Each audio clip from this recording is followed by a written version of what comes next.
Hello, YouTube. It's your boy Jesus TV. We are back. Can you believe it? We're back making face-to-face videos. I know I gave you guys a couple Lollapalooza videos over the last couple of days, but we are here with some actual content. We have two videos. We have The Walking Dead, and we're going to talk about this week's music. There was quite a bit of music this week, so I'm pretty excited about that. But yeah, let's get into it. This episode, the 12th episode, the lucky ones of season 11, really about taking, or like the show showing that they're against pineapple as a pizza topping. And there were a couple interviews for Angela Kang, the showrunner, and she gives us a lot of insight, and that'll help kind of our review a little bit. So let's get into it. Obviously, there's spoilers, so don't watch this video if you haven't watched this episode or up to this point. If I get interrupted, I'll have to make a part 2. It is what it is. The Walking Dead has had many controversial moments of the years. Carol telling a little girl to look at the flowers, Dumpster Gate, that Negan lineup cliffhanger. The zombie drama has never shied away from contentious subject matter. However, the series decided to stake out a firm position on a hot-button issue on the lucky one, and that issue was pineapple pizza. Obviously, it wasn't a big issue of the episode. It didn't really affect the storyline, but I think it was kind of interesting that they kind of brought that up. When it comes to pizza toppings, there are many universally approved options to choose from: pepperoni, sausage, mushrooms, onions, hell, even extra cheese. But one topping has divided the Americans like no other: pineapple.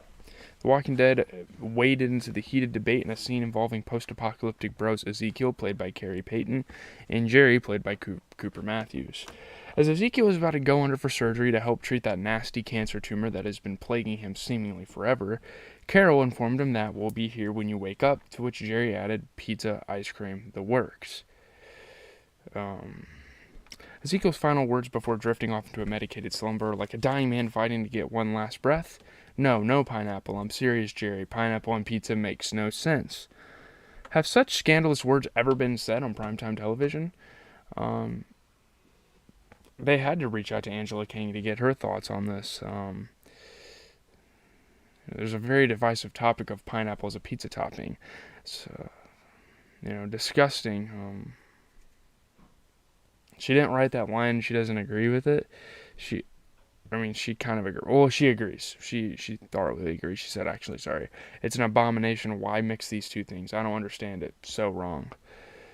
While you chew on that, they also asked Kane about non-pizza related topics that emerged out of the latest episode, including the revelation of the real Stephanie, who is not Stephanie at all, a surprise Commonwealth Alexandria connection, Maggie, turning down an offer to join forces, and Lance Hornsby's endgame. So let's get it. She's going to break down a lot of the stuff here.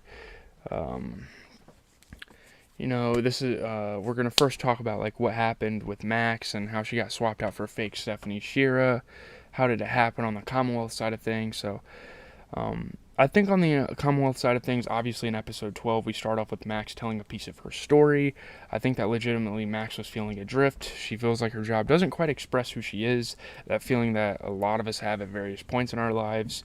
She was looking for something more, wishing for adventure. She has this mind that is bent towards engineering, just geeky things like Eugene, which is how they kind of connected on the radio. And so she makes this radio and starts calling out. I think she legitimately fell in love with this voice over the radio. She was going to go out there, and her brother, being who he is, says, "You are absolutely not going to go out there." Obviously, Mercer being a protective, military-grade brother. With Hornsby being involved in anything that relates to operations and security on his own side, I think the swap out for this other character that was even a surprise to Mercer, who is played by Michael James Shaw. Nobody knew that Hornsby just pulled this move. I think Max would have been ready to try to meet Eugene if he ever made it in the gates, but there's no guarantee that was going to happen. And instead, she sees there's this person walking around pretending to be her, and that's very scary. And so for Max, she's been existing in this state of, what is even happening? Am I actually in danger? Does somebody know that that was actually me? I should keep my head down because my brother's saying so. He seems to be happy with her. And so for Mercer, he's used to Hornsby pulling shenanigans, so he's letting that go on its own track. And for Max, she's just baffled and scared and is waiting for the right time to emerge. And then she starts seeing these posters for this Stephanie character has gone missing. And it's like, okay, well, something is shifting, so maybe now is my time to come forward. When Mercer found the radio equipment, what did he do? Did he bring that to Hornsby and say, "We have a breach," or did he stay silent about it? What was that about? So The creators think that people were probably monitoring, and they did leave this sort of subtle because they wanted to play it more from Max's point of view, but in their mind and backstory, people in the communications department at one point picked up these signals and started listening, but they didn't know who it was.